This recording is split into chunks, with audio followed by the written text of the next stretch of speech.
Hi everyone, Gail here from Retail Resilient, and this is your social selling forecast for the week of May 23rd through May 29th. There's 3 items, the 3 M's. The first item is Memorial Day.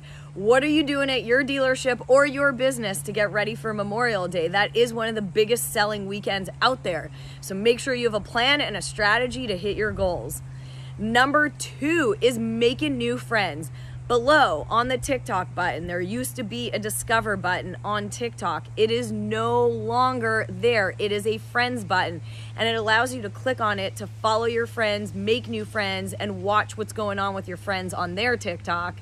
And the third item is monetizing on social. So we monetize a lot on social. We typically attach our videos through paid ads or through a ClickFunnels with some type of offer, whether it's a $27 offer or a $2,700 offer. But if you want to monetize on social, you gotta add a ClickFunnels or some other funnel to your videos in order to deliver your products to them. That is our social selling forecast this week, and I'll see you next time.